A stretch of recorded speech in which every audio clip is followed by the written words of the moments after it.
মনের আনন্দে মাঠে কৃষি কাজ করছে শিশুরা। খেলার ছলে প্রতিদিন আয় করছে প্রায় 500 টাকা। পৌষের হাড় ভাঙানো শীত উপেক্ষা করে বিদ্যুতের গতিতে এভাবেই হাত চালিয়ে প্রতিদিন বড়দের সাথে সাথে ছোট ছোট এসব শিশুরাও ধানের চারা তোলায় ব্যস্ত সময় পার করছে। বার্ষিক পরীক্ষা শেষে অবসর সময়কে কাজে লাগাতেই বাড়তি আয় করে সময় পার করছে এই শিশুরা। স্কুল বন্ধ, আমরা জ্বালা হতাছি। স্থানীয়দের মতে দরিদ্র পরিবারগুলোতে শিশুরা এ কাজে অংশ নেয় স্বেচ্ছায়, কারণ এতে শেখে জীবনের বাস্তবতা আর পরিবারের পাশে দাঁড়াতে শেখে ছোট থেকেই। ছাত্ররা স্কুল বন্ধ হইলে এরা এসে ওই যে সবাই এখানে কাজ করে জ্বালা পূজা দেয়, গৃহস্থের এখন উপকার হয় অনেক। বিদ্যালয় বন্ধ থাকায় মাঠেই চলছে জীবনের পাঠ। হাওড়ের শিশুরা এখন কৃষকের সহযোদ্ধা।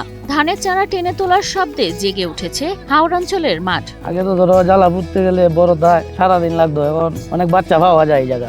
বাচ্চা 15-20 জন হইলে 500 জ্বালা পুঁততে ধরো 1 ঘন্টার ভিতরে শেষ হয়ে যায়। অনেক সুবিধা হয়েছে মানে বাচ্চা তখন। শিশুদের হাতে ধানের চারা, মুখে হাসি, চোখে জীবনের বাস্তব পাঠ। শিক্ষা প্রতিষ্ঠান বন্ধ, তাই সময় নষ্ট না করে মাঠে নেমেছে শিশুরা। যত টাকা কামাই এই টাকা আমরা মজা খাই, 1 কাঠা 5 টাকা। বড়দের সাথে তাল মিলিয়ে বীজতলা থেকে ধানের চারা তুলে দিচ্ছে তারা। সুনামগঞ্জের হাওড় অঞ্চলে বড় মৌসুম মানেই এমন ব্যস্ত সকাল। কনকনে শীতে ভিজে থাকা জমিতে শিশুরা কাজ করছে হাসি মুখে, গল্পে, খুনসুটিতে।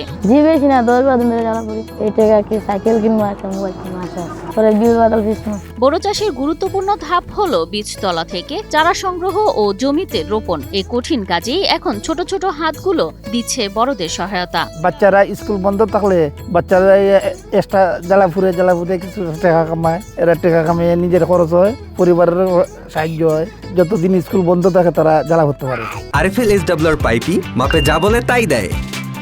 RFL SWR pipe and fittings.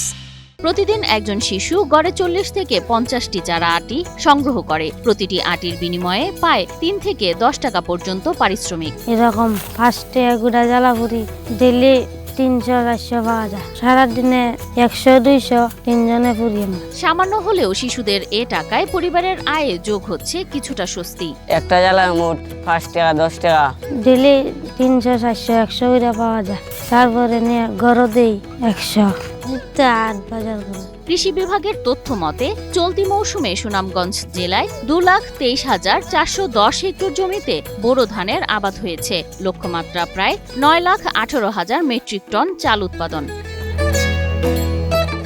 শিক্ষার বই বন্ধ থাকলেও জীবনের বই খুলেছে হাওড়ের মাঠে। চারা রোপণের ফাঁকে শিশুরা শিখছে পরিশ্রম, দায়িত্ব আর পরিবারের প্রতি ভালোবাসা। এ মাঠেই তারা ভবিষ্যতের কৃষি নেতা, যারা একদিন ধানের পাশাপাশি দেশেরও ফসল ফলাবে।